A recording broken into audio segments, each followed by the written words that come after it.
I'm Dave, and this is Austin Eats. In Texas, a perfectly smoked brisket with a beautiful bark and melt-in-your-mouth texture is the ultimate achievement in backyard barbecue cooking. In this video, we discuss the art of making smoked brisket on a charcoal grill.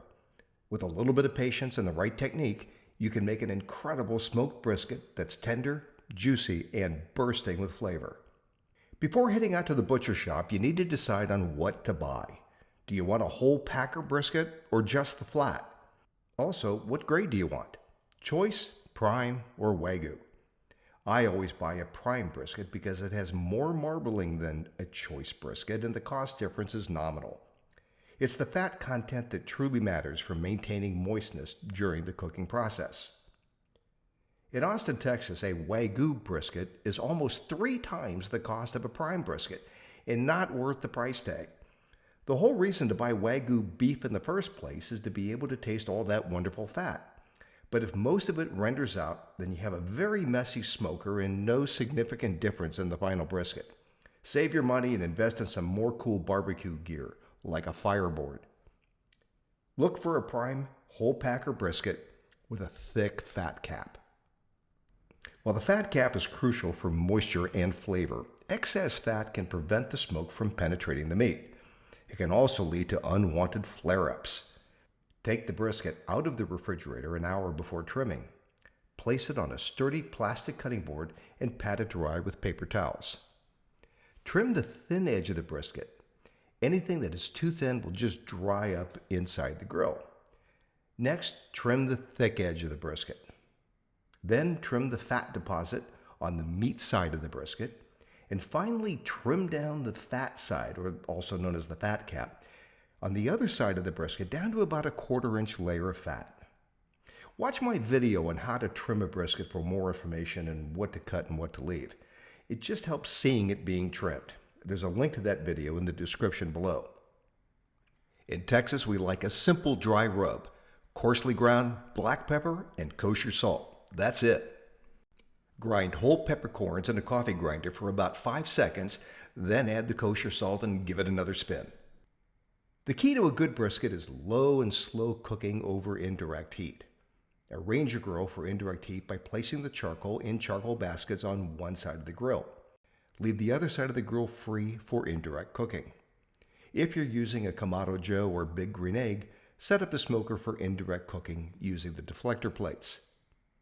Lump charcoal works better than briquettes for low and slow cooking because big pieces of charcoal take a while to burn. You can easily run a Big Green Egg or Kamado Joe with lump charcoal at 225 degrees Fahrenheit for 12 hours without adding more charcoal. For smoke, wood chunks work better than wood chips for long, slow cooking because they last longer and you don't need to soak them first. I like oak, apple, or cherry wood for brisket. Light the coals in the center and then organize 3 to 4 wood chunks so that one chunk is on the hot coals and the others are on coals that have not ignited yet. This way you'll have smoke generated for a longer period of time. Place a disposable aluminum pan filled halfway with water beneath the cooking grate on the indirect side of the grill. This adds moisture, which regulates the temperature inside the grill and prevents the brisket from drying out. Check the water level throughout the cooking process and refill if necessary.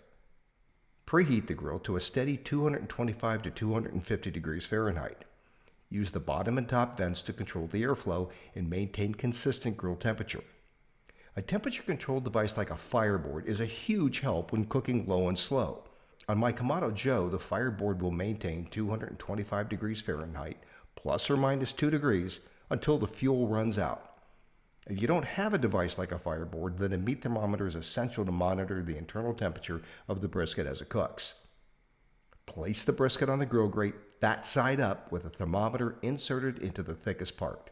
The fat cap will render and baste the meat as it cooks.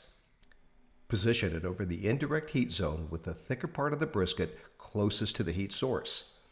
Smoking a brisket can take 10 to 12 hours or more depending on its size. It takes that long to break down the connective tissue and make the brisket tender. Cook until the brisket reaches an internal temperature of 165 degrees Fahrenheit. The inside of a smoker is a harsh environment and a little moisture goes a long way.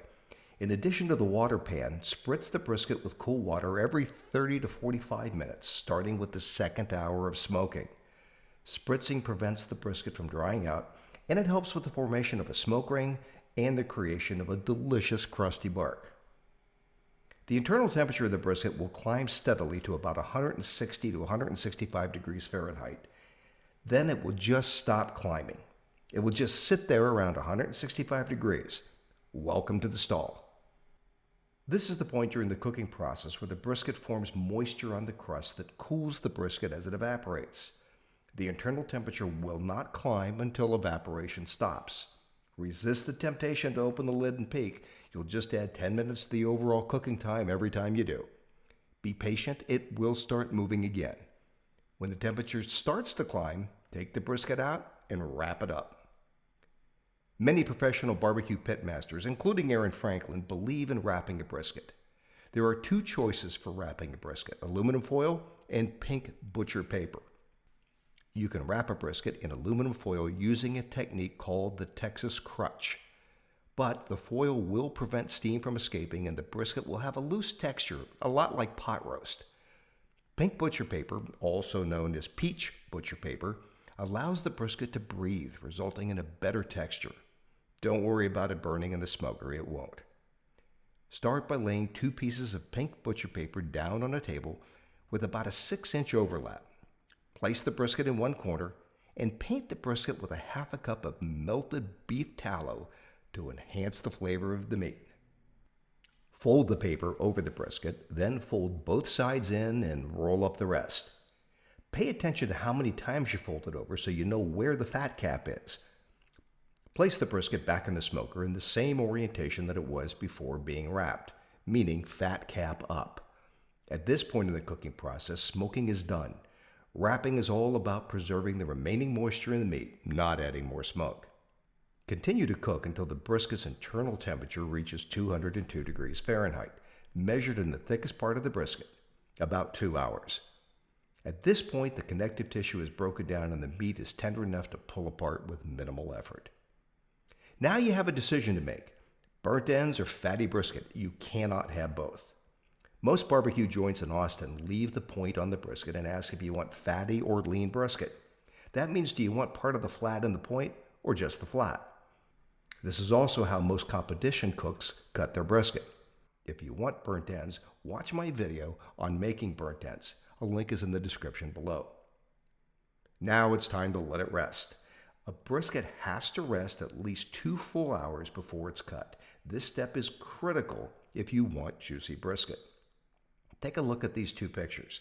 The brisket on the left was cut right away and the juice ran out, leaving a very dry brisket. The brisket on the right rested for 2 hours, which allowed all of that juice to be reabsorbed into the meat. The brisket that rested was nice and juicy. Remove the wrapped brisket from the smoker and wrap it in another layer of butcher paper. Then wrap that in a few towels and place it in an empty room temperature cooler to rest for 2 hours. After resting, unwrap the brisket and slice it against the grain using a sharp knife. Top tip: if you're going to get serious about cooking low and slow in your charcoal grill, consider investing in a temperature control device like a fireboard. By itself, the fireboard will monitor the internal temperature of the meat in the pit. If you add the fan, it will hold that temperature plus or minus a few degrees until you run out of fuel. I've used it for overnight cooking in the snow at 225 degrees for 12 hours. Take a look at my video, Why You Need a Fireboard, for more information. A link is in the description below. And that is how you make Texas barbecue brisket.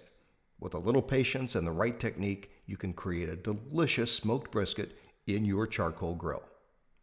Hey, if you liked the video, let me know, and please subscribe. I'll see you next time on Austin Eats.